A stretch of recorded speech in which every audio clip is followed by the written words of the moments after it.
This call is now being recorded. Listo, doctor, puede usted empezar. Ya. Buenas tardes.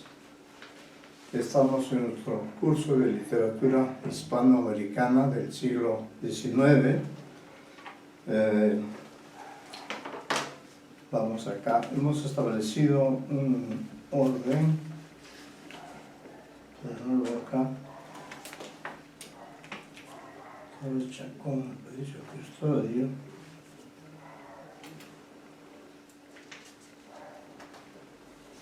Pitman, Alvarado Vega, Josep.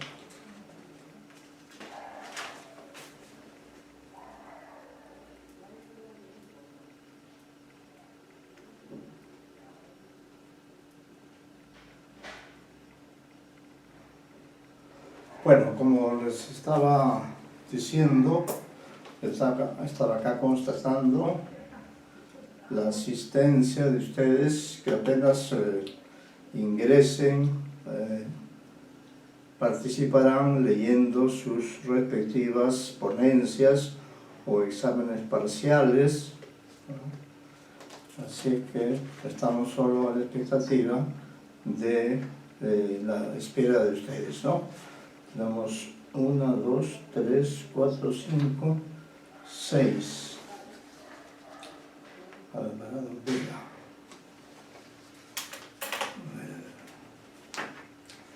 En cuanto, acá tenemos un pequeño inconveniente. Aparicio, Custodio, Pitman, Serpa, Amado y Chico. Al parecer, lo que quiero comentar, lo que dejar constancia, es que al parecer el señor Alvarado Vega Giuseppe no ha presentado su trabajo, ¿no? De manera que acabo de anotarlo en todo caso para el final, ¿no? Es un alumno regular, por eso es que me extraña no tener entre manos el trabajo y por tanto las exposiciones van a seguir, en este caso, en este curso, van a seguir un orden no totalmente de abecedario, no, una cierta combinación de elementos, porque en realidad acá están los alumnos, los trabajos son del señor Aparicio, Custodio Meneses, del señor Pitman Loaiza 3, Paulino Serva 4, Amaro Pinazo 5 y Torres Chacón 6, ¿no? Lo que me extraña, una vez más lo digo, es que no haya encontrado el trabajo del señor Alvarado Vega, un alumno destacado, un alumno que siempre ha asistido y que me llama la atención que en esta ocasión no haya presentado su trabajo ni tampoco nos haya manifestado, no sé si él lleva incluso los dos cursos, en fin, vamos a esperar entonces que ingresen ustedes al aula virtual, en este caso en particular del curso. Todos han trabajado acerca de un solo texto, que es El Matadero de Esteban Echeverría.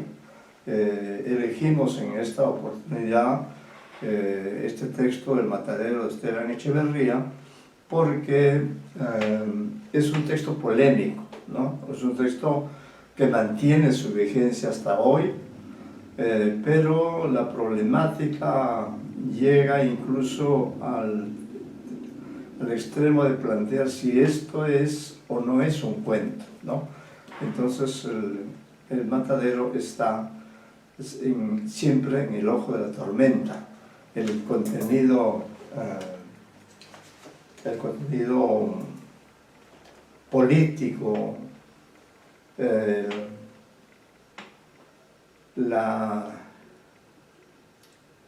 recreación de un momento de la dictadura rosista complica bastante la lectura de este texto. Pero en fin, esperemos que estén ya presentes porque han enviado su trabajo y de acuerdo al tiempo del que disponemos, que es de las 4:30 hasta las 6, expondrán pues en este orden que anuncio, aun cuando ninguno de ustedes ha llegado, pero se entiende que en cuanto lleguen podrán participar. Entonces, en principio, pienso que hoy, salvo que me equivoque, hoy está adelante Pitman, por ejemplo, el señor Pitman, correcto, está presente él. Luego, adelante, señor Pitman, usted también va a ser expositor, el tercer expositor de hoy día. Buenas tardes, profesor. Buenas tardes, buenas tardes. Estamos esperando el ingreso de ustedes para que lean su examen parcial. Entonces, el señor Pitman, que ya ha ingresado, ¿no?, tiene también seguramente ya listo su trabajo, tal como podemos, sí, podemos verlo aquí, ¿no? Bien, entonces el primer alumno en haber ingresado al aula virtual es el señor Pitman y estamos a la espera de los otros alumnos, ¿no?, que forman parte de este grupo de alumnos del curso de literatura hispanoamericana del siglo XIX, razón por la cual nos hemos centrado en un texto relacionado con el romanticismo hispanoamericano, que es el texto narrativo, nadie puede negar su carácter narrativo, llamado El Matadero, de Esteban Echeverría, que por otra parte tiene un rol muy importante en el inicio de la literatura argentina y con una proyección al campo hispanoamericano.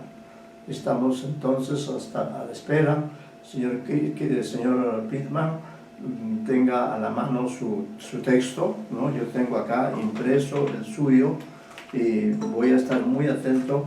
Ahora ingresa Amaro Pinazo, a ver, Amaro Pinazo, correcto, ingresa también hoy, Amaro Pinazo, sí, Amaro Pinazo, ¿no? Son los que están, voy a subrayar los que están presentes acá para Amaro Pinazo, luego el señor Pitman.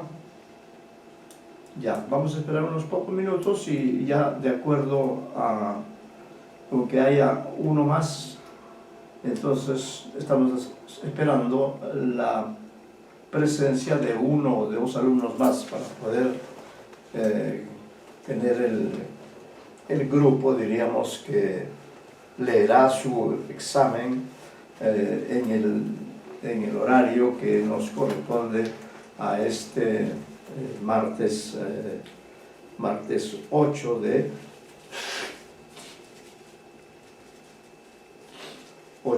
noviembre, fecha en la que ustedes están obligados a exponer en forma de lectura sus trabajos parciales, sus exámenes parciales, ¿no?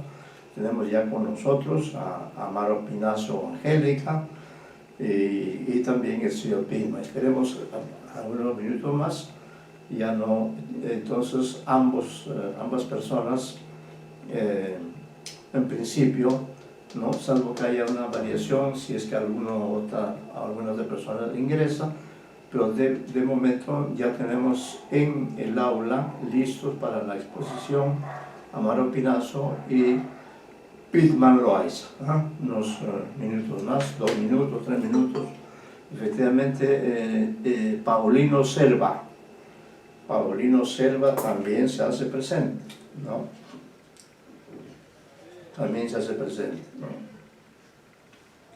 Ya tenemos 4, ya vamos a comenzar entonces en este momento.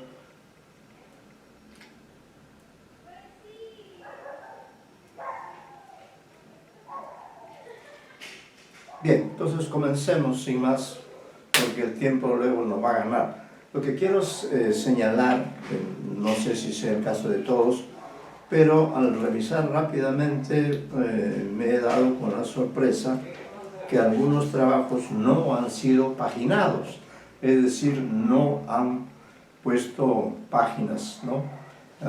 Las páginas respectivas que orientan mucho tanto al que escribe como al que lee. Así que estando presentes las siguientes personas, Pitman, Paulino Selva y Amaro Pinazo, vamos a dar inicio a la sesión de hoy. El primero en leer entonces, de acuerdo a este orden, será el señor Pitman Loaiza. El señor Pitman Loaiza, tiene usted el micrófono a su disposición para poder iniciar la lectura completa de su trabajo, que en este caso sí, felizmente, sí está paginado, ¿no? El señor Pitman ha cumplido con el deber que tiene, además es un deber tan pequeño, ¿no? El papel de paginar para orientar la lectura. Muy bien, señor Pitman. Sí, profesor. Comienza usted con su lectura.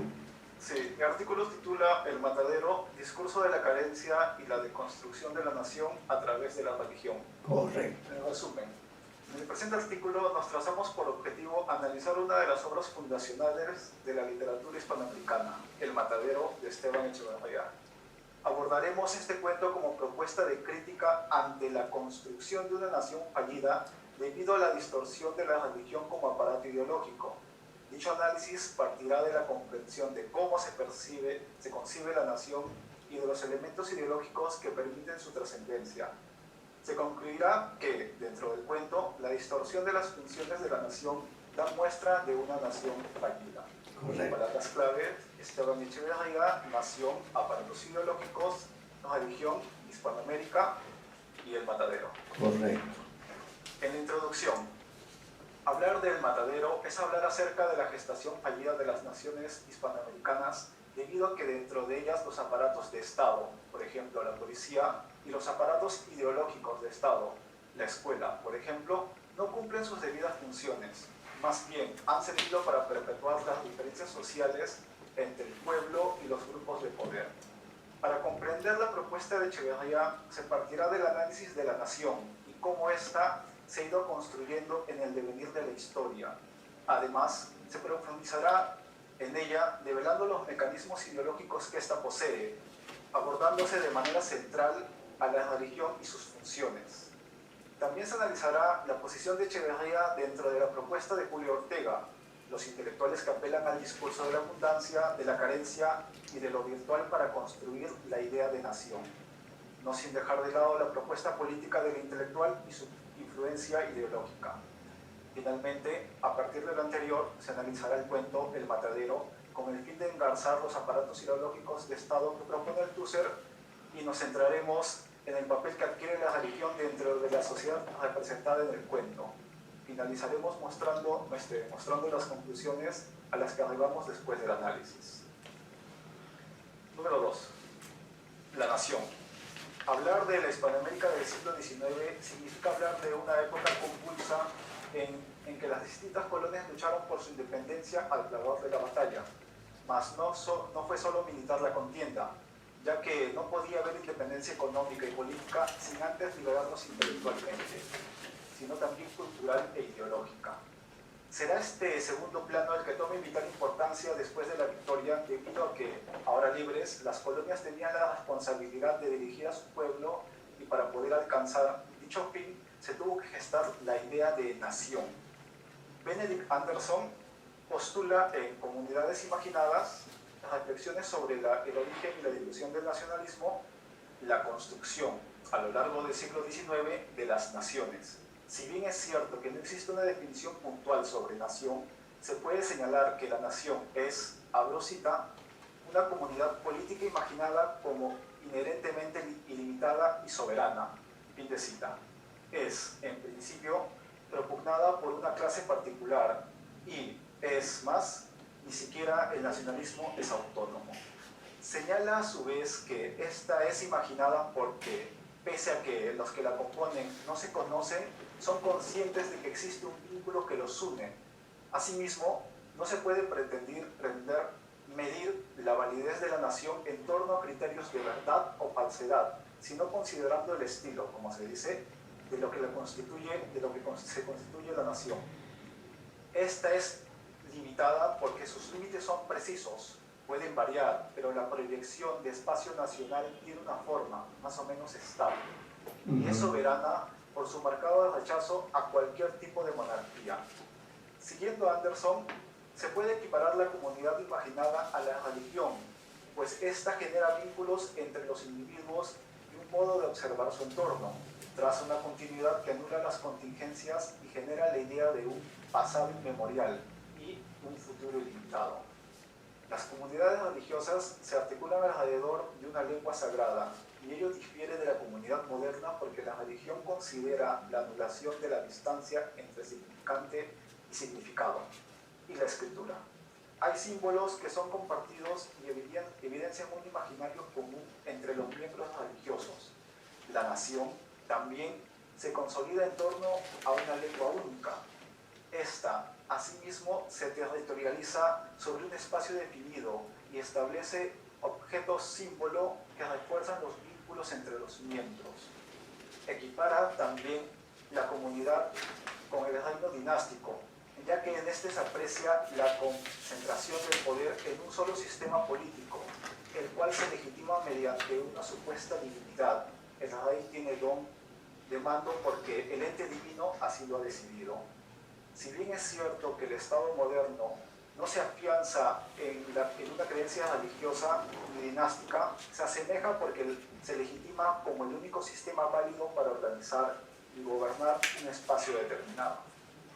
Por último, el modo de percibir el tiempo y espacio varía en contraste con las dinastías y religiones, debido a que en la religión no hay divisiones tajantes entre pasado y futuro, sino un tiempo simultáneo, la Virgen vestida a modo burgués, por ejemplo.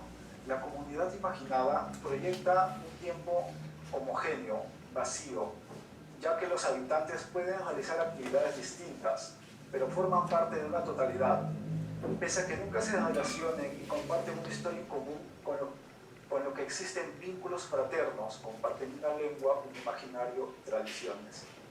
Y conscientes se reconocen como una parte de una totalidad. En síntesis, la comunidad imaginada se constituye en torno a tres elementos: lengua común, centro político organizador y temporalidad compartida. O sea, los sujetos pertenecen a un sistema ordenado que genera vínculos a nivel simbólico. A partir de ello, planteo el análisis de los aparatos ideológicos. 3. Aparatos ideológicos del Estado. Estos vínculos a nivel simbólico son considerados para Althusser como aparatos ideológicos de Estado, ya que son aquellas instituciones que ayudan a configurar un imaginario nacional común a todos los ciudadanos. Los aparatos ideológicos son 8, entre los que se encuentran la religión, la escuela y la familia. Pese a su aparente dominio privado, estas instituciones ejercen una funcionalidad específica y en la medida en que pueden propugnar una narrativa acerca de los derechos y deberes del sujeto, y son más efectivas que los aparatos represivos. Es así que Althusser busca diferenciarlos de los aparatos represivos de Estado, los cuales deben hacer uso de las formas físicas de violencia para mantener y perpetuar el poder y orden dentro del Estado. Entre ellos se encuentra la policía, el ejército y las prisiones. Además, los aparatos ideológicos no solo son, abro cita, objeto, sino también lugar, fin de cita. Es decir, pueden erigirse como un espacio donde se confronten diferentes perspectivas sobre el discurso religioso, por ejemplo, ya que las ideologías entran en contradicción. Dentro de estos aparatos ideológicos de Estado, nos centraremos en la religión y la función que ésta tiene dentro de la sociedad, por consiguiente, dentro de la nación en que está circunscrita. Realizaremos un abordaje debido a que este punto es importante para el análisis que realizaremos acerca del matadero.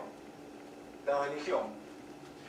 En este sentido, la religión juega un papel sumamente importante dentro del Estado y del mismo modo dentro de la edificación de la nación. Comprendemos a la religión como un conjunto de creencias y normas ligadas a la divinidad. Al formar parte de los aparatos ideológicos de Estado, la religión cumple determinadas funciones dentro de la sociedad.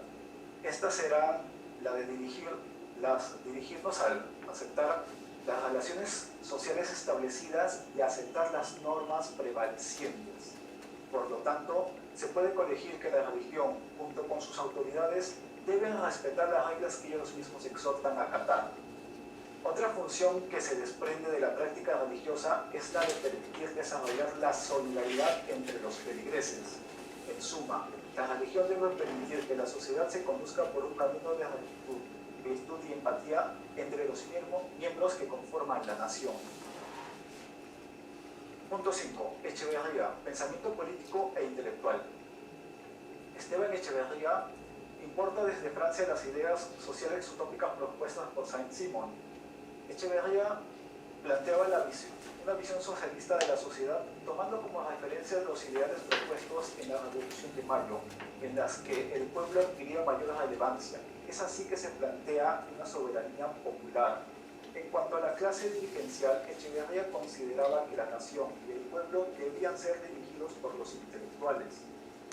Siendo consecuente con sus ideas, forma el grupo de intelectuales denominado Grupo de Mayo, con quienes elaborará el Código o Declaración de los Principios que constituyen la creencia social de la República Argentina, documento clave para entender su ideario político y cultural. No obstante, aunque la propuesta de Echeverría busca favorecer a la población, él considera que el pueblo no está en la capacidad para dirigirse. Ante esto, Belén Ciancio menciona que, hablo cita, si Echeverría creyó en el desarrollo indefinido de la sociedad, vaciló en el problema de la capacidad política del pueblo de su tiempo para realizar la democracia. Es por eso que su concepto de soberanía es calificado. El pueblo es soberano a condición de que proceda con razón. Fin de cita. Para nuestro intelectual, el pueblo aún no está en la capacidad para dirigirse libremente porque, según él, los tiranos surgen de la democracia popular. En cuanto a su posición dentro de los intelectuales hispanoamericanos, según la propuesta de Julio Ortega, Echeverría se ubica entre los intelectuales que promueven el discurso de la carencia. Para Ortega, en el proceso de descolonización, los intelectuales latinoamericanos plantean tres discursos fundamentales para poder cimentar la transición de los países liberados hacia la construcción de sus respectivas naciones. El discurso de la abundancia será el primero que plantee. Aquí se menciona que América Latina posee países ricos en recursos naturales, pero que estos han sido explotados de manera desmedida durante la colonia y mal administrados durante la República. Es así que el discurso de la abundancia servirá para dar fundamento a la capacidad que poseen los países para poder construir un futuro. No obstante, mediante el análisis de la realidad se encontrarán deficiencias que darán paso a la formulación del siguiente discurso, el discurso de la carencia. Este último se relaciona a los males que deben ser desterrados para poder construir un futuro, males como la injusticia y la ignorancia. El discurso de la carencia toma mayor notoriedad a finales del siglo XIX, puesto que en esta época se agudizarán las contradicciones sociales. El último discurso que se plantea en esta época será el de la virtualidad, el cual es propuesto por Simón Rodríguez. Para Rodríguez, la nación debe construirse a partir de la racionalidad. Racionalidad, ¿no?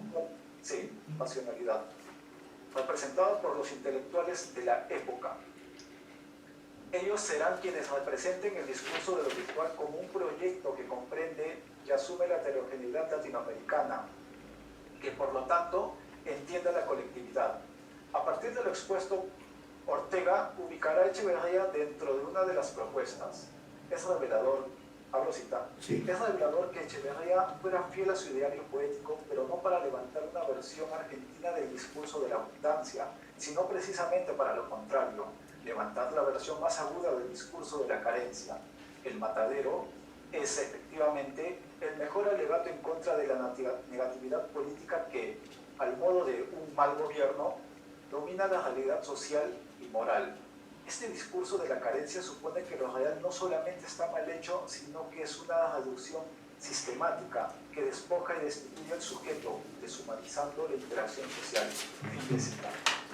La propuesta de Echeverría en el matadero ubica en la palestra intelectual de Hispanoamérica dentro de los intelectuales que apelaban al discurso de la carencia, debido a que muestra en su cuento a un pueblo sumido en la ignorancia, en donde la injusticia, el racismo y la barbarie proliferan. Es a partir de allí desde donde se propone edificar la nación. El discurso de la carencia en el matadero. El matadero es el cuento en el que Echeverría evidenciará la propuesta intelectual que desde la perspectiva de Julio Ortega es el del discurso de la carencia. Este es el discurso mediante el cual los intelectuales hispanoamericanos criticaban la mala administración que había dentro de las nacientes repúblicas, en las cuales se encontraba una sociedad plagada de vicios. Para entender dicha propuesta, la lectura del matadero dará luces acerca del discurso de la carencia. Será el narrador quien nos describa algunos aspectos de la sociedad representada y que ésta se muestra como carente de educación. Abro cita. Oíanse a menudo, a pesar del veto del restaurador, de la santidad del día, palabras inmundas y obscenas. Obscenas. Sí, disculpe, estaba justo transcribí lo que estaba en la obra del matadero. Sí, vociferaciones preñadas de todo cinismo bestial que caracteriza la chusma de nuestros mataderos. Fin de cita. De este modo, Echeverría, a través de su narrador, muestra una sociedad desadaptada y lumpen en la que la comunicación solo se logra mediante insultos y gritos, prácticamente una sociedad de barbarie. Otra evidencia más de la representación del discurso de la carencia se encuentra en una comparación directa que realiza el narrador entre los acontecimientos del matadero y la nación. Simulacro en pequeño era este del modo bárbaro con que se ventilan en nuestro país las cuestiones y los derechos individuales y sociales. Fin de cita. Echeverría revela de este modo su crítica hacia la nación que se ha construido. Ya no simplemente lo hace a través del recurso metafórico, mediante el cual el lector puede interpretar que el matadero es la nación, sino también mostrando de forma directa su ideario. Como último ejemplo, en el cuento se muestra cómo es que la misma autoridad del matadero, que representa la autoridad instaurada en la nación, no respeta las leyes que ella impone a la sociedad. Abro cita. Un toro en el matadero era cosa muy rara y aún velada. Aquel, según reglas de buena policía, debía arrojarse a los perros, pero había tanta escasez de carne y tantos hambrientos en la población que el señor juez tuvo a bien hacer ojolerlo. Fin de cita. Aquí, la máxima autoridad dentro del matadero desacata las disposiciones instauradas en cuanto al proceder de la carne del toro. Es la misma autoridad de la nación la que viola sus propias leyes. En definitiva, el discurso de la carencia transita a lo largo del cuento, ya que se nos muestra que dentro de la nación se ha edificado habita una sociedad en estado de barbarie. Mas no es únicamente la sociedad la que permite comprender que hay una construcción fallida de la nación. La religión, como aparato ideológico de Estado, no cumple sus debidas funciones. Correcto. 7. La religión dentro del matadero.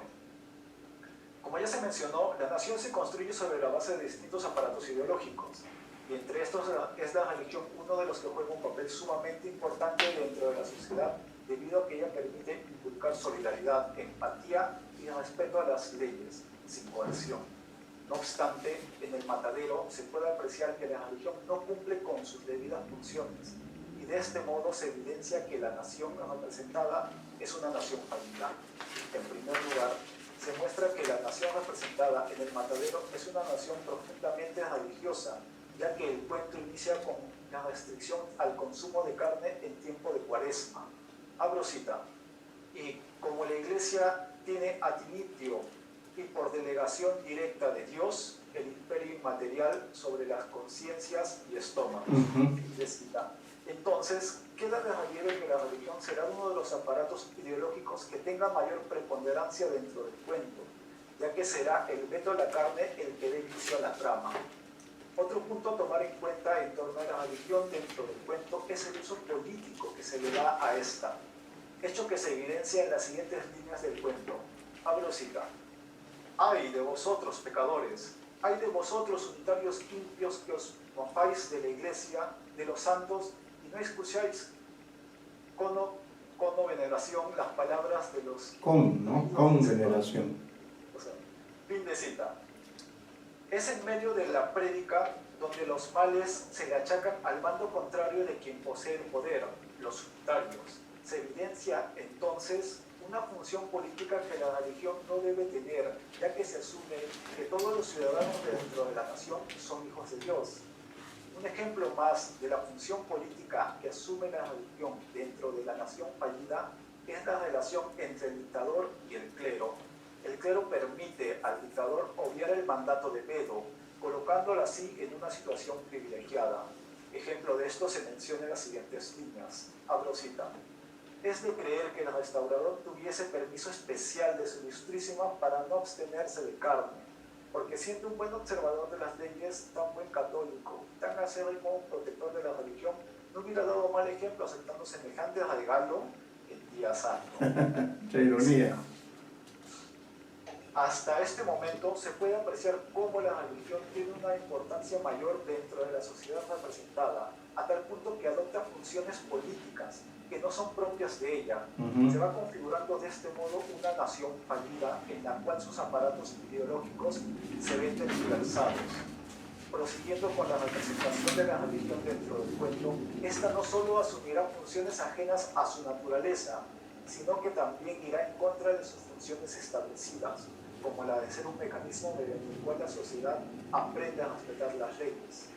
Como ya se mencionó, la trama empieza con el vedo de carne que impone la iglesia, pero será esta la que no respete el mismo veto que exige a la sociedad.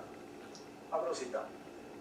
Entró a nado por el paso de Burgos al Matadero del Alto una tropa de 50 novillos gordos, cuya tercera parte al menos gozaría el fuero eclesiástico de alimentarse con carne. Cosa extraña que haya estómagos privilegiados y estómagos sujetos a leyes inviolables y que la iglesia tenga la llave de los estómagos. Se desprende del momento que la religión estaba yendo en contra de la función de inculcar el respeto a las leyes a tal punto que ella misma pasa por alto las leyes que pide respetar. Tal es la ironía que el mismo narrador da cuenta de la evidente injusticia. En definitiva, el cuento de Echeverría nos muestra la representación fallida de una nación dentro de la cual los aparatos ideológicos de Estado no cumplen con sus debidas funciones. Resalta en el cuento el uso político que se le da a la religión, alejándola de este modo de su función unificadora de la sociedad. Conclusiones. Durante el siglo XIX las naciones aún se encontraban en un proceso de construcción. Dicho proceso fue accidentado debido a los distintos idearios propuestos por los grupos de poder. B. Dentro de la construcción de las naciones, los aparatos ideológicos de Estado cumplieron funciones que no pertenecían a su naturaleza, que favorecían a los gobiernos de turno. B. Echeverría se ubica dentro de los intelectuales que hacen uso del discurso de la carencia. Dicho discurso será utilizado para generar una crítica directa a la dictadura de Rosas y al uso que le da a los aparatos ideológicos. D. El matadero. En el matadero, la religión, uno de los aparatos ideológicos, sirvió como herramienta para atacar a los adversarios políticos del dictador de dicha sociedad representada. Eso es todo. Muchas gracias, señor Pitman. Sí, interesante el título que usted luego desarrolla en la ponencia, ¿no? El matadero, discurso de la carencia, es una categoría que ustedes pueden emplear, y la deconstrucción de la nación a través de la religión. Bastante coherencia en su trabajo. Ahora vamos a ver quiénes más están. Y sobre todo vamos a tomar en cuenta para elegir al siguiente expositor, al siguiente director, dentro de lo que están, por supuesto, presentes. A ver, Pitman, Paulino Selva, Amaro. Y como les digo, algunos de ustedes no han numerado sus páginas, ¿no? No han numerado sus páginas.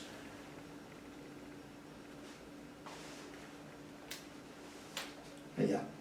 A ver, Paulino Selva. Paulino Selva Stephanie sí ha numerado su trabajo. Dicho sea de paso, el señor Pitman también, ¿no? Y la numeración del trabajo o del artículo científico es fundamental para hacer un seguimiento adecuado del trabajo. Entonces pedimos a la señorita Paulina Selva Stephanie, sobre todo porque ella ha paginado su trabajo. Escuchamos, señorita Paulino Selva Stephanie.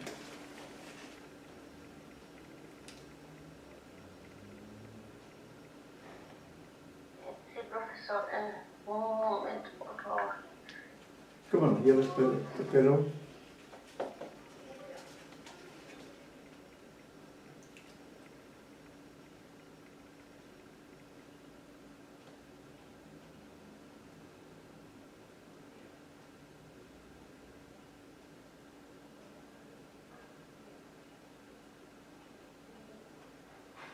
¿Listo?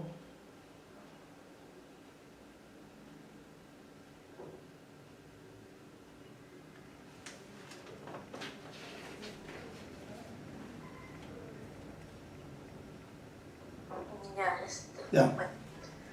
Buenas tardes, compañeros. Buenas tardes. El título de mi artículo es El matadero como representación de una literatura nacional argentina.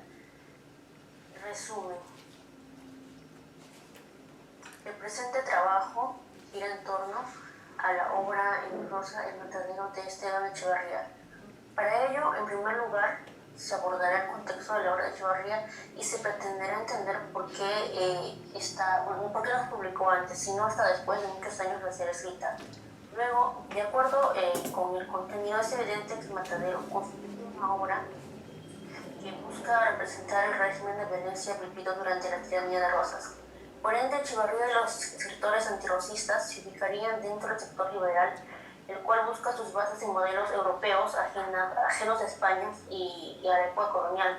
En tal sentido, se observa influencias europeas en la época de la literatura hispanoamericana.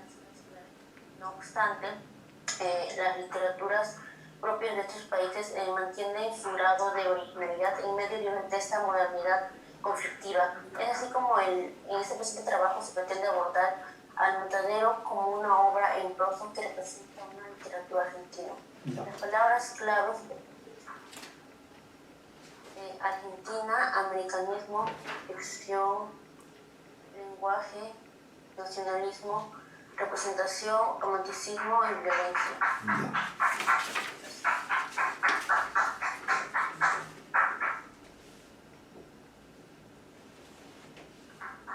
La introducción.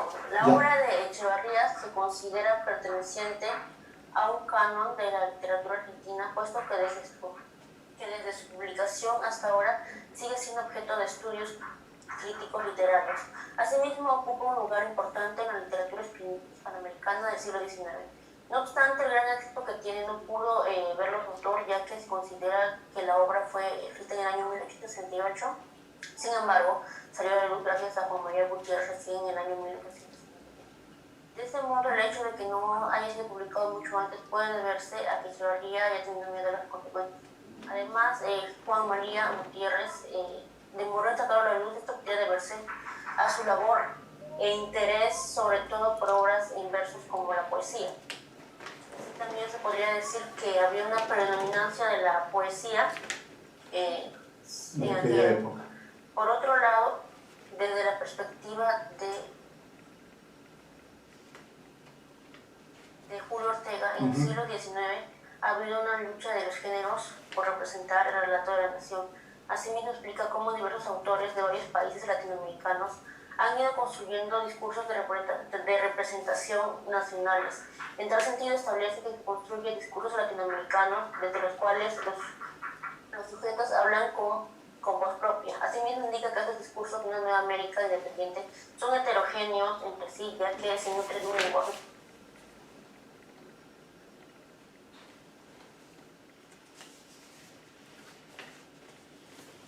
No le escucho.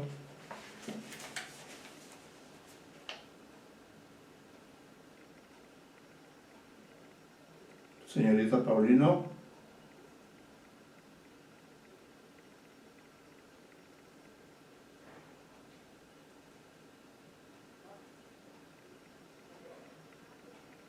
Señorita Paulino.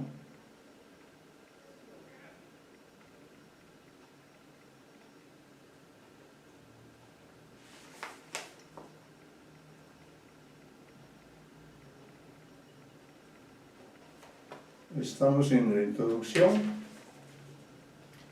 ¿Va usted a seguir leyendo o tiene problemas? Parece que tiene problemas, doctor, porque Ya. se le ve conectada, pero pareciera que el audio se ha desconectado. Ujú. Bueno, entonces para no perder tiempo, vamos a ver. ¿Está presente Custodio Meneses? No, no está, doctor. No está, ¿no? Aparicio Figueroa, Tampoco. Amaro Pinazo. Ella sí está presente. Amaro Pinazo, entonces por favor vamos a dar por suspendida la lectura que estaba haciendo la señorita Paulino. Acá lo voy a anotar para no olvidarme, y le pido a la señorita Angélica Isabel Amaro Pinazo que se aliste para llevar adelante su exposición. Entonces acá notamos que tuvo problemas y se quedó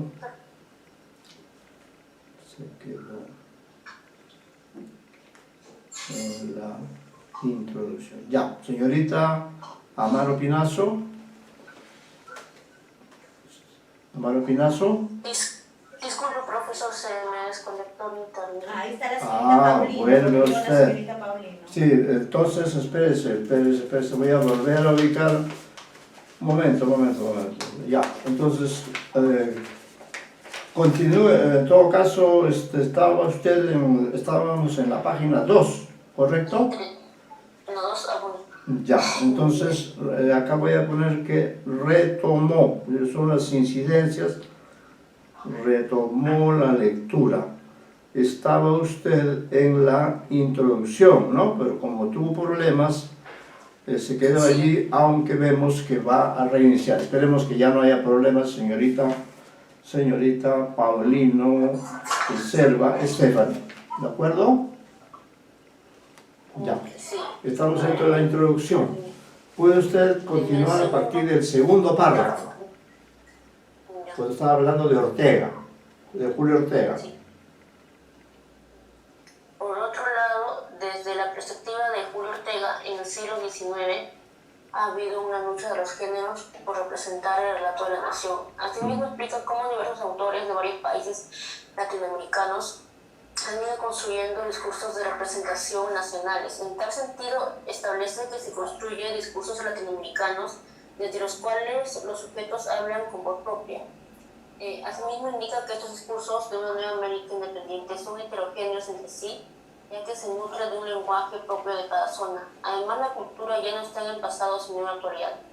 Es así como la obra de Echeverría se inserta en un contexto póstumo a su muerte, en el cual se exaltan los discursos nacionalistas y busca representar a dichas naciones. Por su parte, el Matadero representa la violencia del régimen conservador de Juan Manuel Rosas y Echeverría e inserta un lenguaje propio respecto a los personajes que se desarrollan en la obra.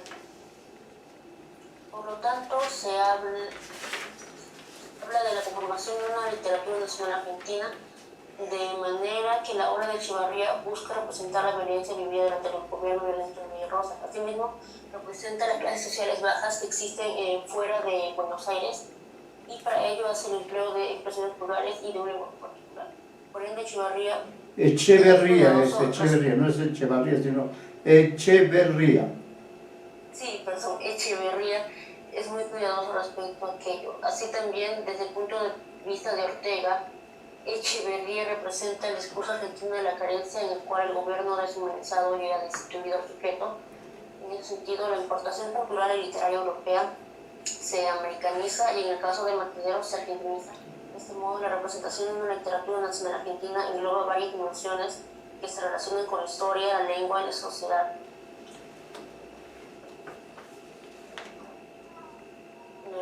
Sí. Punto número 2, el contexto previo y la publicación del Matadero. En primer lugar, es necesario explicar las tensiones políticas que se desarrollaron en Argentina tras la independencia. Es así como luego de la independencia política de España, en el país se observa la existencia de dos grupos ideológicos importantes, los cuales durante muchos años se enfrentaron entre sí con el objetivo de alcanzar el control del poder. Esos dos grupos son el Partido Tradicionalista o Gubernamental y el Partido Liberal, o conocido también como Reunión Unitaria. como lo hace notar Acuña 2018, que en su trabajo sobre Echeverría señala los unitarios que constituían la mayor parte de la clase académica promedio en la ciudad de Buenos Aires, protegían un modelo financiero empresarial estructurado por la idea europea. Reforzados por los de Francia e Inglaterra, esos porteños planearon dos objetivos fundamentales para el mejoramiento de la nación: hacer crecer el mercado para la importación de artículos y expandir la generación de materiales que son de pago para participar en los mercados mundiales. Página 30. Los unitarios, en consecuencia, muestran su deseo por seguir ideales y modelos europeos, en especial de Francia e Inglaterra. De este modo, en el área económica proponían la importación de artículos para expandirse y crecer en los mercados mundiales. Cabe mencionar que no solo en el campo económico querían servir esta clase. Está leyendo demasiado rápido, lea en forma apropiada. Perdón. Sino también en la cultura y en la literatura. De esta manera, este afán de reproducir en América estos modelos de Francia e Inglaterra tiene que ver con el propósito de conseguir una independencia intelectual de España y no solo la política. Por su lado, el partido tradicionalista conservador gubernamental constituye todo lo contrario. Además, el partido liberal se encontraría con oposiciones sobre todo con la población fuera de Buenos Aires. Si bien es cierto que hubo mucha llegada de inmigrantes europeos, todavía había bastante población provincial, indígena, criolla y mestiza. Este aspecto resultará importante en el análisis de la obra que se llevará a cabo en páginas posteriores. Sobre la publicación del Matadero, como ya se sabe, esta obra, muy reconocida, fue publicada años después de la muerte de su autor. Por ello es indispensable entender el contexto en el cual se desenvolvió, el cual fue posterior al régimen de Rosas. Es así como el Matadero sale a la luz en el año 1821, gracias a la labor de Juan María Gutiérrez en la revista El Río de la Plata. De otra parte, en el siglo XIX surge la necesidad de una independencia no solo política, sino también intelectual. En este sentido, se propone una emancipación cultural y por consiguiente literaria. Frente a ello, se busca un alejamiento respecto a las formas coloniales, en específico de España. Sin embargo, se observa una importación literaria y cultural de Francia, como lo hace notar Vergara 2010, que declara que esta idea estaba presente en Gutiérrez, Alverde y Sasse, quienes proponen la importación de la literatura y cultura de Francia, país se consideraba lo más civilizado de Europa en contraposición a España. Del mismo modo, enfatiza la necesidad de una emancipación política, cultural y literaria de España. Así también, tras la importación de formas francesas, se busca una americanización. Página 12. Por lo tanto, si bien es cierto que se propone la importación del modelo europeo-francés, eso no conlleva una falta de originalidad, ya que se busca lograr una americanización de las bases francesas. Respecto a ello, Ortega en 2010 postula lo siguiente: las relaciones conflictivas que mantienen con su tiempo en medio del positivismo autoritario y victimista nos llevaron a la vez al cosmopolitismo y al americanismo. Lo primero tiene que ver con el mecanismo más característico de la formación cultural latinoamericana, la reapropiación, incorporándolos a nuevos órdenes heteróclitos. Lo segundo, con la necesidad intelectual adelantada por Oro de una redefinición de lo mexicano en términos de la modernidad conflictiva.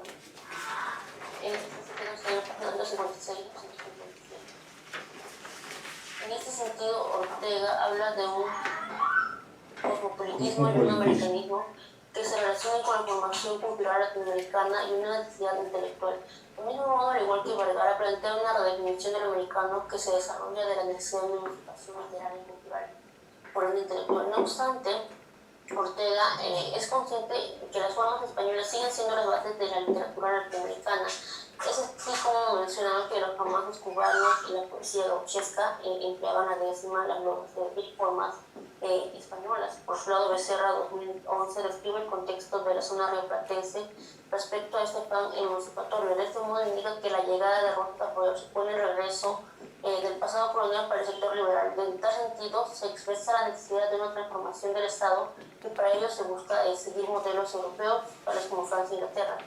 Asimismo, surge la necesidad de una literatura nacional, ciencia y religión.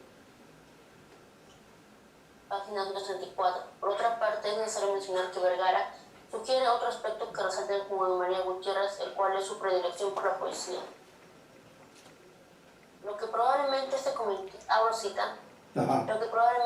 comentario deja escapar es un aspecto que en este trabajo estamos intentando subrayar, que para Gutiérrez un texto en prosa narrativo puede ser el boceto de un poema.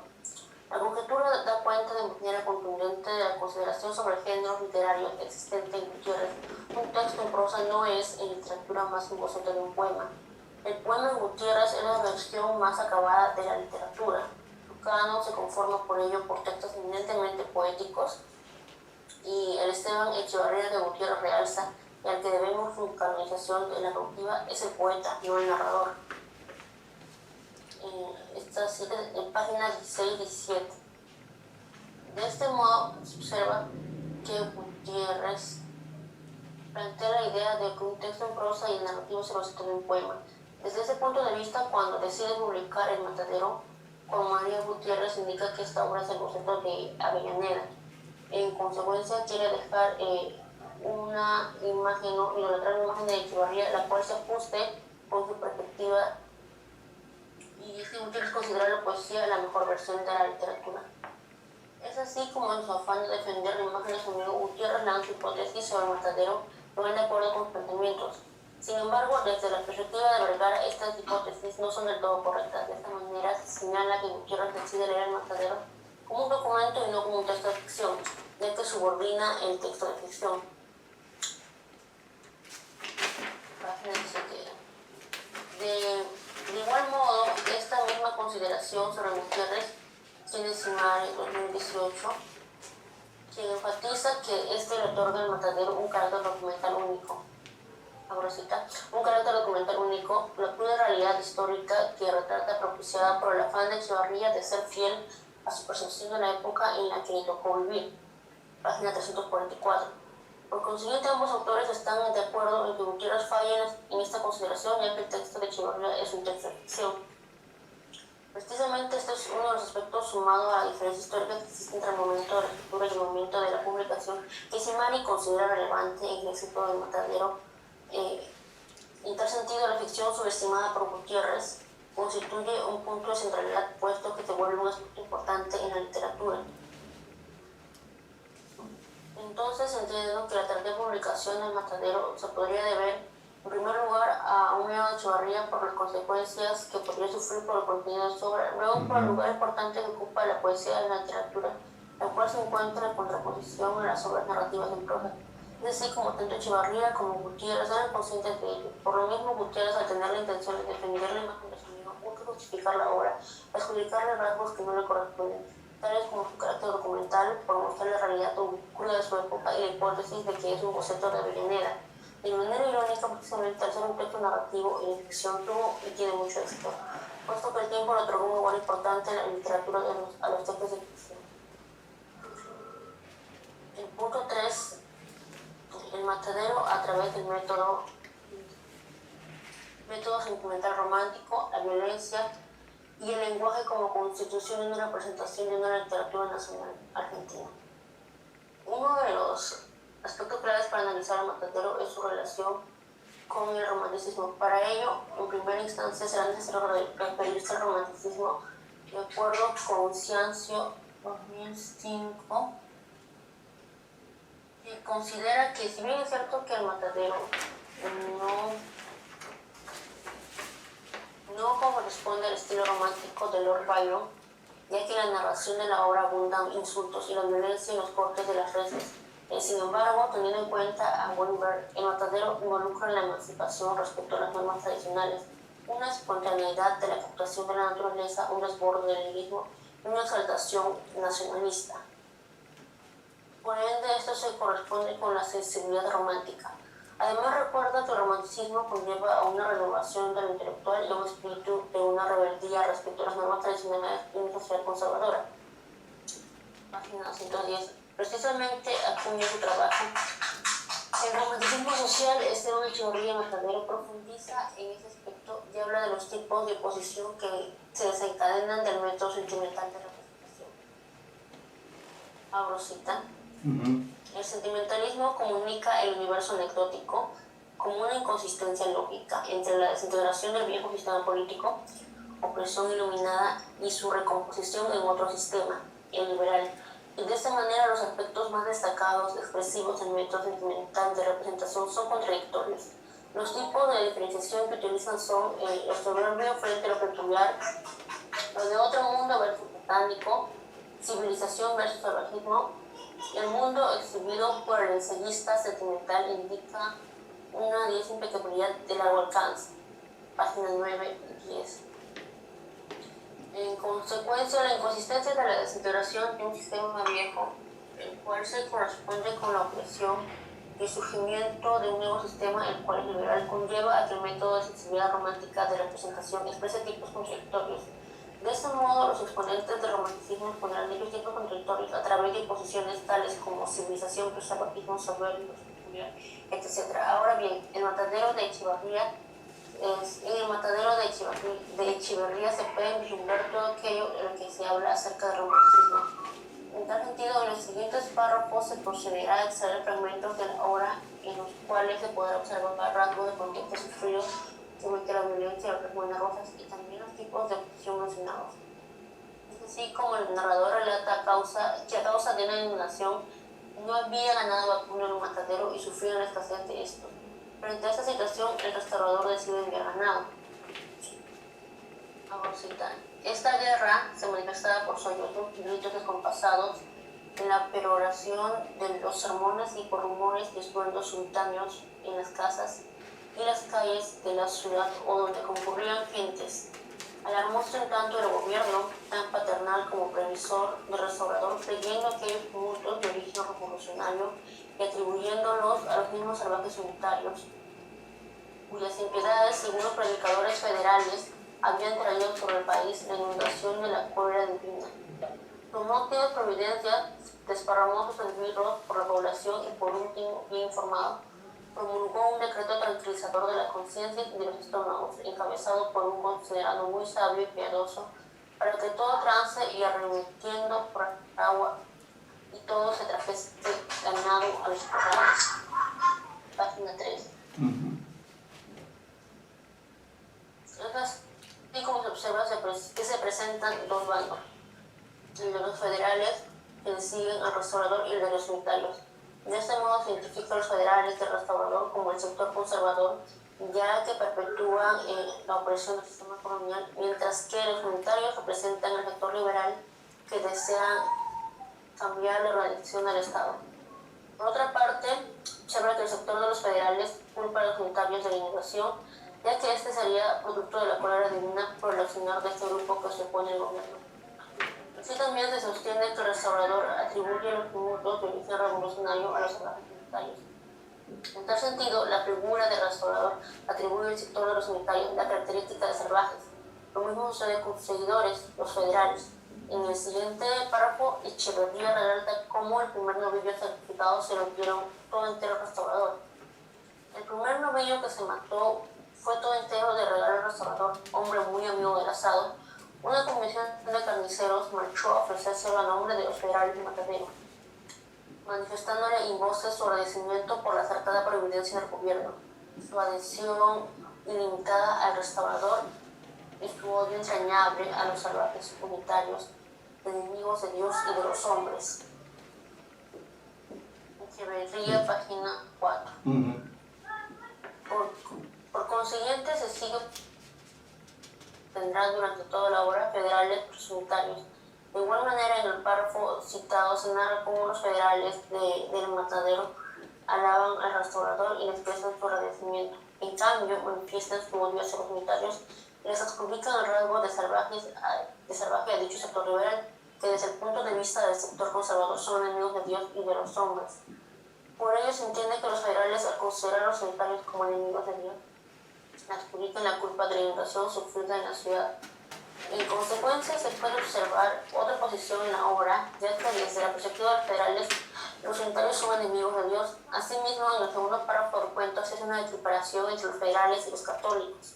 En el texto se relata cómo los abastecedores solo traen navíos para enfermos y niños. Los abastecedores, por otra parte, buenos federales y por lo mismo buenos católicos, página 1. Entonces señala que decir buenos federales es lo mismo que decir buenos católicos. Por ello se plantea la oposición al aspecto religioso, de manera que los federales son buenos católicos, en cambio los unitarios son enemigos de Dios. Ahora bien, hasta el momento has observado cómo se ha caracterizado a los unitarios como salvajes. Sin embargo, esto ha sido evidenciado, esto no ha sido evidenciado, perdón, puesto que no se ha visto el comportamiento de ellos aquello de que los acusan. En cambio, en la narración se puede observar la violencia cometida por parte de los federales, en primer lugar con los animales y luego con las personas. A continuación, el autor relata aquello de lo que se habla. Más de repente, la ronca voz de un carnicero gritó: allí viene un unitario. Y al oír tan significativa palabra, toda aquella chusma se detuvo como herida de una impresión simultánea. ¿No le ven la patilla en forma de U? No trae divisa ni el fraque, ni luto en el sombrero. Perro unitario es una cajetilla. Monta en silla como los gringos, la mazorca con él, la tijera. Es preciso sobarlo. Trae pistoleras para pintar. Todos estos objetivos unitarios son pintores como el diablo. A que no te animas, a que no te le animas, Matasiete, a que no. A que sí. En esta página 9, en esta escena relatada se puede ver cómo el grupo de los federales observan a un joven de quien dicen es unitario. Asimismo dicen de este que es una cajetilla y monta en silla como los gringos. De este modo describen a un sujeto como resumido que imita el accionar de los gringos. En tal sentido se entiende que el sector conservador resulta enojado, que muestra su odio y su desprecio hacia este joven que importa costumbres extranjeras. Por ende, se presenta otra vez la oposición entre el sector conservador. Anteriormente se cuenta cómo este odio no se queda solo en insultos y desprecios, sino que animan a Matasiete a ir contra él. En efecto, este sujeto acepta y ataca por unitario, de manera que se concreta la violencia física. En la página 10 cuentan esto. Atolondrado todavía, el joven fue lanzando una mirada de fuego sobre aquellos hombres feroces. Hacia su caballo, que permanecía inmóvil, no muy distante a buscar en sus pistolas el desagravio y la venganza. Matasiete, dando un salto, le salió al encuentro y con fornido brazo, haciéndolo de la corbata, lo tendió en el suelo, tirándolo al mismo tiempo de la daga de la cintura y llevándola a la garganta. En consecuencia, Matasiete, alentado por el grupo de los federales, sale al encuentro con el joven unitario, quien a pesar de ser valiente se siente amenazado por la turba de salvajes que lo rodean. Por ello, el autor a través de la narración de los textos les otorga a los federales las características salvajes que a su vez estos lo otorgan a los unitarios. En ese sentido, cabe recordar, ¿no?, lo mencionado por Censo 2005 y Acuña 2018, quienes en primera instancia hablaron de una oposición entre la sociedad conservadora y liberal. Del mismo modo coincide en el hecho de que el sentimentalismo romántico se puede observar en el desbordador lirismo, en el afán emancipatorio respecto a las normas tradicionales y respecto a la opresión. Luego Acuña señala que esta inconsistencia entre la deterioración del sistema político viejo y el surgimiento de un nuevo sistema conlleva a que el método sentimental de representación exponga tipos contradictorios. Es así como en la obra de Echeverría se puede identificar a los dos bandos, conservador y liberal, que se identifican en la obra con los federales y unitarios, respectivamente. Así también se menciona que la figura del restaurador, que en este caso se identificaría con Rosas, atribuye los tumultos de origen revolucionario a los unitarios. Por lo tanto, los federales, que es el sector conservador, representan el viejo sistema que oprime y perpetua las formas coloniales, a pesar de que Argentina ya se independizó políticamente de España. Por su lado, el grupo de los unitarios representa en la obra el sector liberal que pretende emanciparse del viejo sistema político. Por consiguiente, se evidencia en el matadero la sensibilidad romántica que exaltó un nacionalismo de los jóvenes argentinos al momento de leerla.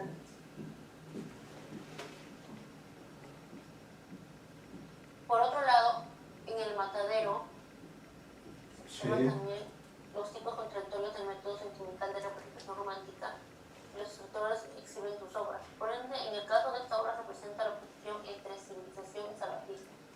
Ambos bandos se identifican con salvajismo. De este modo, los federales le otorgan esta característica esto se contradice con los textos que se narran en la obra. Asimismo, hay una oposición entre civilización y barbarie. De esta manera el narrador hace el empleo de varias expresiones vulgares, las cuales las adjudica a una determinada clase social. En este caso se corresponden con los que se adquieren en el Salvador. Respecto a ello, Monti 2003 declara lo siguiente. A pesar de que pueda pensarse que el autor lo tuvo escondido por medio de una repercusión política por parte del gobierno, algunos críticos han contemplado la idea de que nunca lo publicó porque representaba las clases más bajas de la sociedad, pues es un cuento donde el narrador usa un sinnúmero de expresiones vulgares y educadas para representar las condiciones que efectivamente existían en las afueras de las ciudades, y en particular en las afueras de Buenos Aires. Página 5. Por ello, desde la opinión de Monti, El Matadero no solo es una obra que representa la violencia por parte del autor, sino que retrata la realidad de las clases sociales bajas, las cuales se identifican con los bárbaros. Por el contrario, los jóvenes unitarios, como ya se ha dicho, representa el sector liberal que busca emanciparse del poder estatal y deciden importar modelos culturales y literarios europeos, constituyen el sector civilizado. No obstante, cabe mencionar que se observa ya casi al final de la obra narrativa un acontecimiento increíble que el autor nos muestra con respecto a este sujeto unitario, el cual dice en el cuento: primero degollarme que desnudar mi infame canal.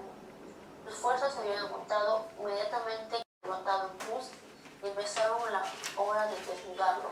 Entonces un torrente de sangre brotó borboteando de la boca y las narices del joven y extendiéndose empezó a caer a chorros por entre ambos lados de la mesa. Los leones quedaron inmóviles y los espectadores estupefactos. Página 3. Es así como el joven unitario manifiesta su deseo de ser degollado antes que ser desnudado, ya que esta constituye una humillación aún más fuerte. No obstante, los federales no hacen caso sorprendido y empiezan a desnudarlo. Por ello, el joven unitario se enoja de modo que las venas de su cuello y frente se engrosan.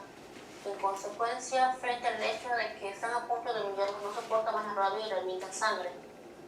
De este modo rescata a su personaje y el autor estaría mostrando a un héroe romántico, tal como lo afirma Simán en 2018. A último momento, Echeverría rescata a su personaje idealizado de la muerte animal para destinarlo a otra más noble y más inverosímil. Página 373. Por ende, se presenta al joven unitario como un héroe romántico. Además, es evidente que desde el título ya es violento, puesto que el matadero es de por sí solo ya un espacio violento. Como dice Granada 2010, el cuento construye una representación satírica y política en la cual el matadero se convierte en una alegoría de la barbarie frente a la civilización. Página 30. La constitución del espacio del matadero como alegoría de la barbarie frente a la civilización establece por todos los hechos que acontecen en él. Dichos sucesos son el degollamiento de los animales, la muerte accidental de un niño y la muerte del unitario. De manera que en dicho espacio se sacrifican a las vidas de los animales y de los humanos. Por ende, el matadero es un espacio grotesco y violento porque en este se ejecutan los hechos horribles y sangrientos que se relatan en el cuento. Así también, tras la muerte del unitario, el matadero se convierte en un espacio oficial en el cual se pueden torturar y asesinar a los enemigos. En tal sentido, el joven unitario es degradado de su condición humana y su vida se la equipara a la del toro. Del mismo modo lo hace notar Simari 2018, hace notar que dice: el matadero se presenta una analogía entre la sangre animal y la sangre humana, de modo que hay una equiparación entre la vida animal y la vida humana.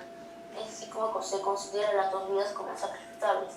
En el relato se observa que a los perros unitarios le corresponde la muerte por degüello al igual que un toro. Además señala que la descripción del asesinato del toro anticipa lo que le va a suceder al joven unitario.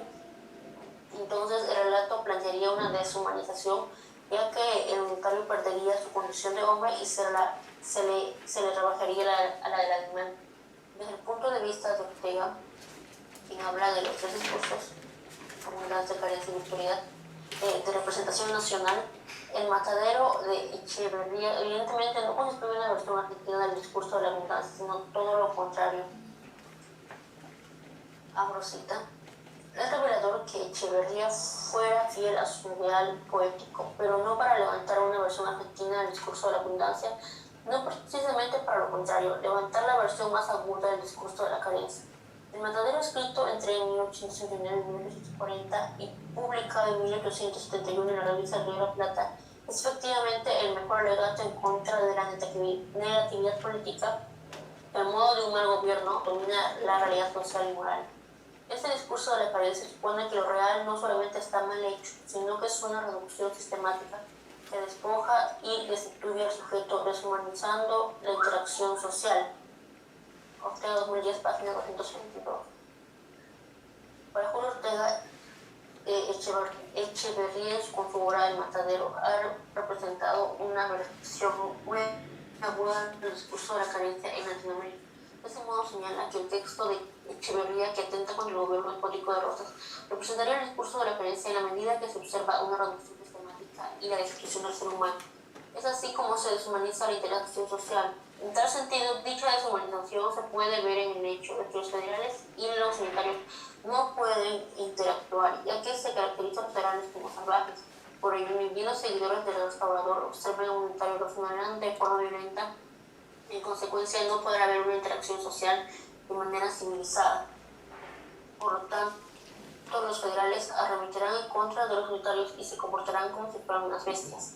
Ambos autores manifiestan una opinión que coincide en que Esteban Echeverría, a través del matadero, muestra una deshumanización. Asimismo, esta deshumanización en primera instancia se observaría en el hecho de que se le degrada al ser humano. En el caso del cual se trata del sujeto seguidor del partido unitario a la condición del animal. Luego, esta deshumanización se traslada hacia el campo de la interacción social, ya que federales y unitarios no pueden coexistir pacíficamente, sino solo se pueden relacionar a través de la violencia. De este modo, Echeverría, por medio de su cuento, representa la deshumanización que vivieron los sujetos durante el régimen tirano como Manuel Rosas.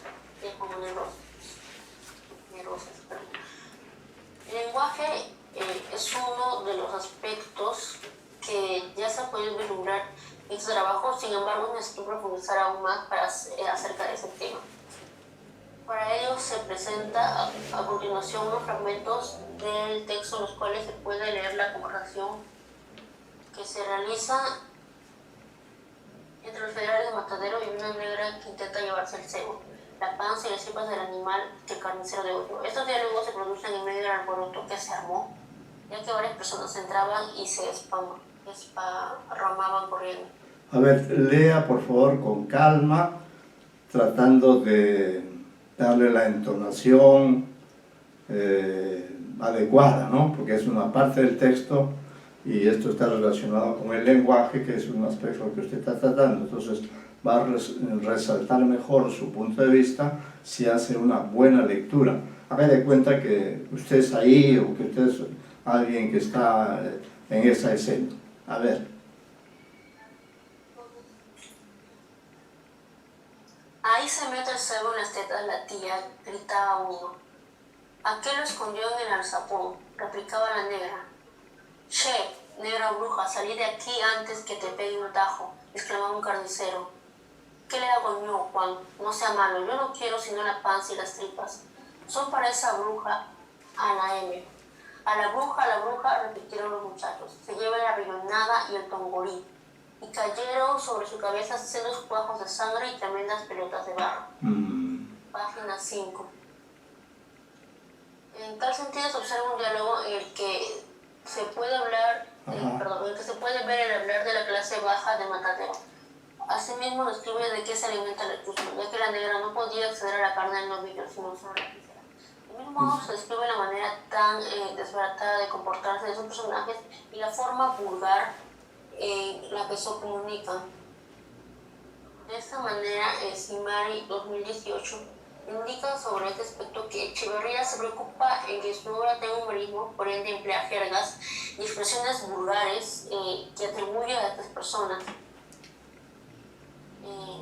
Abro cita. Serán perfilados los personajes que componen el turismo de Matadero Ese efecto, sin embargo, no se desprenderá tanto de su caracterización física o de su individuación como personaje, sino del verismo que Echeverría imprime a la carga que les atribuye para la literatura argentina, la representación de esa lengua popular que comparten achuradores, carniceros, negras y mazorqueros.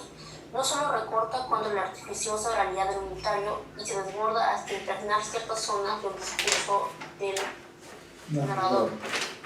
Constituye también el punto máximo de la transgresión de Echeverría sobre su propia poética. Página 354 de 355. En efecto, Echeverría cuida de atribuirle cada tipo de personaje, ya sea negra, carnicero, mazorquero, expresiones que van de acuerdo con ellos. Asimismo, se observa que Echeverría busca tratar a clases bajas de la sociedad que viven fuera de Buenos Aires. Lo mismo sucede con los federales, ya que, como se ha visto anteriormente, estos son unos personajes que de acuerdo con sus acciones son bárbaros y salvajes.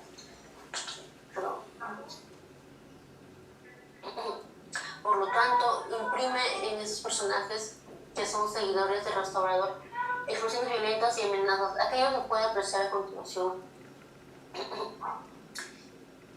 Degüéllalo Matasiete, quiso sacar las pistolas, degüéllalo como el toro. Pícaro unitario, es preciso cruzarlo. Tiene buen pescuezo para el violín. Toca el violín, mejor es resbalosa. Probemos, dijo Matasiete, y empezó sonriendo a pasar el filo de su daga por la garganta del caído, mientras con la rodilla izquierda le comprimía el pecho y con la siniestra mano le sujetaba por los cabellos. Página 10. Es así como se puede apreciar que el grupo de los federales, quienes además son de clase baja, el autor les atribuye diálogos en los cuales dejan ver su violencia. En contraposición a aquello, tal como lo menciona Simari, se encuentra el unitario, que se caracteriza por su artificiosa oralidad. En consecuencia, se observa una relación entre economía, sociedad, política y lengua. Por lo tanto, el sector de los federales se presenta en el matadero como defensores del Partido Conservador por parte de la clase social baja y a su vez son personas vulgares. En cambio, el joven unitario que liberal se deja entender y que pertenece a una clase acomodada y además se caracteriza por vestir bien y no hablar vulgarmente como los federales. Por ende, se observa que Echeverría en su cuento trata a la sociedad. Por otra parte, resulta interesante el modo que el autor decidió iniciar su obra. Por ello, a continuación, se puede apreciar el primer fragmento del matadero.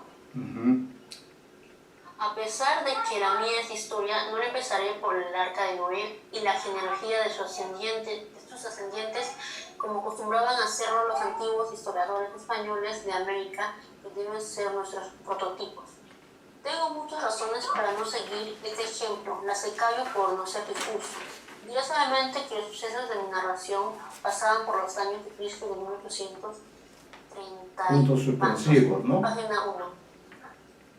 El autor señala que actuará de contrario a los antiguos historiadores de América, aunque dichos historiadores deben ser su prototipo. Por ende, se observa un escritor que busca romper con la antigua tradición invocada por la España católica. Asimismo, se puede decir que el autor decide no seguir el prototipo ya que va a contar su historia, es decir, habla de algo que le pertenece, por ello no debería basarse en la historia bíblica que se remonta en otro continente.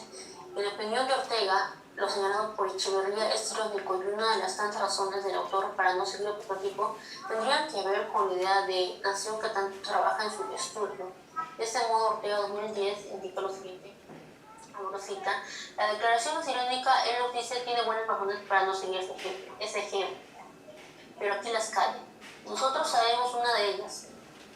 Cada literatura se debe a su nación, historia e historiadores aducen a la verosimilitud del relato, tanto como para rehusar su código implica buscar otro contrato para compartir la verdad con el lector. Lo histórico, por otro lado, es también lo novelesco. Ortega 2010, página 223. Por lo tanto, se habla de una idea de la nación, en este caso, la Argentina. Así también se indica que cada literatura se debe a su nación, de manera que se habla de la ficción, la cual debe ser verosímil y por ello el autor decide emplear los términos de historia expropiadora. Es así como la obra narrativa se sitúa como toda novela y se construye una ficción. Desde la perspectiva de Ortega, lo histórico, por otro lado, es también lo novelesco. Por ende, a partir de los sucesos históricos, se pueden construir relatos de ficción, de modo que la historia también se ficcionaliza. Además, el hecho de que Matadero sea una obra narrativa y por tanto de ficción no implica que no pueda ser una obra de representación social de una determinada época histórica. Por el contrario, aquello facilitó la difusión de la obra.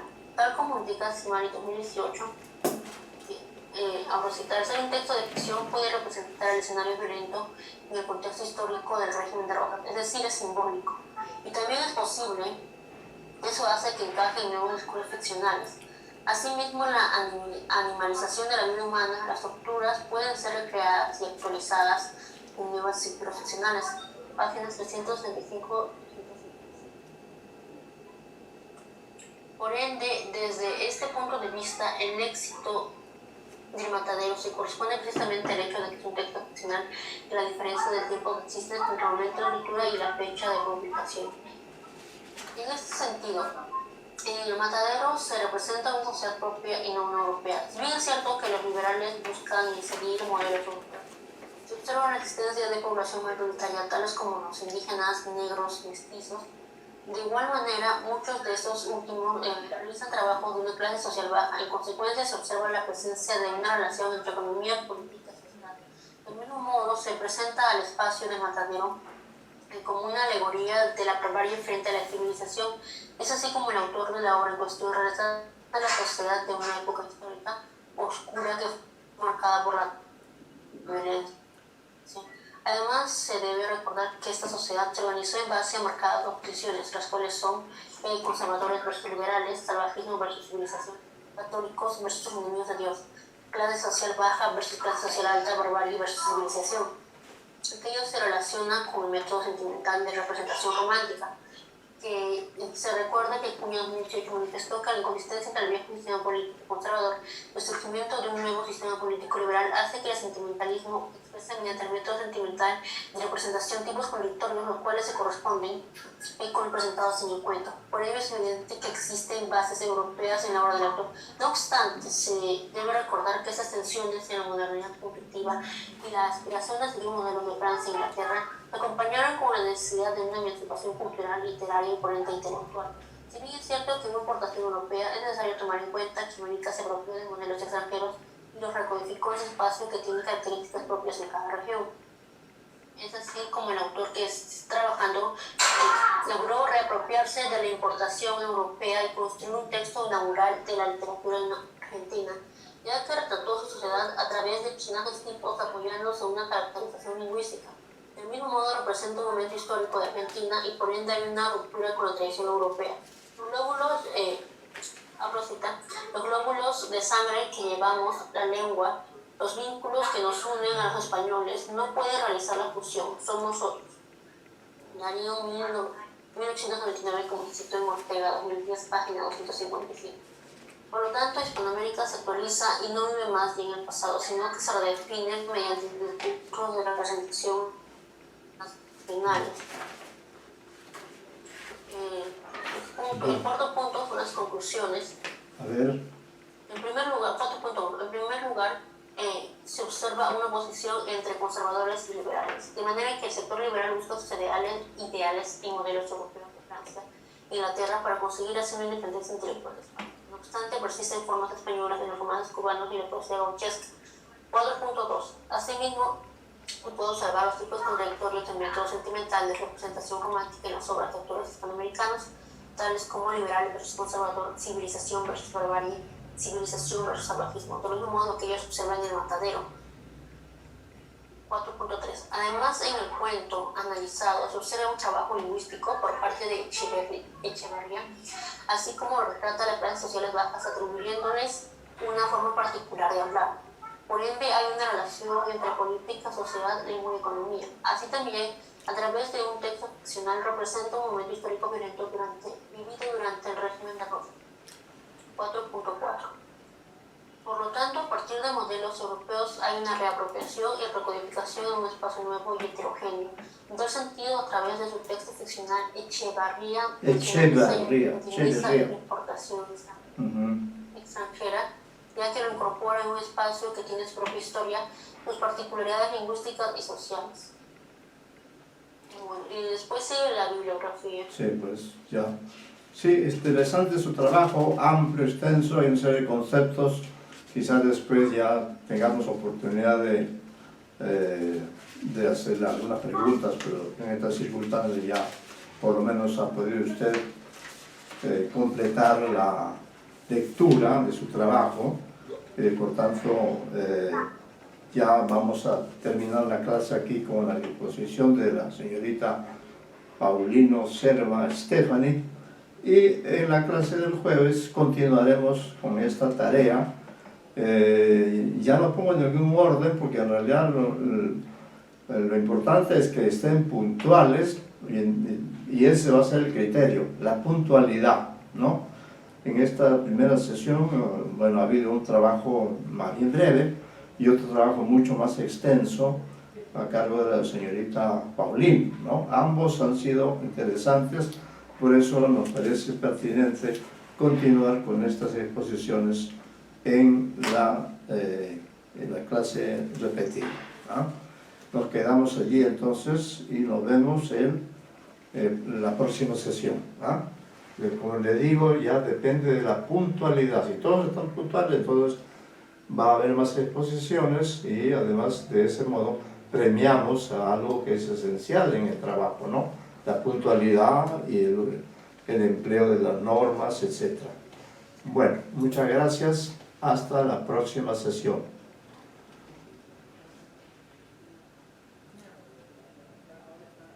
Gracias, profesor. Gracias a usted. Gracias.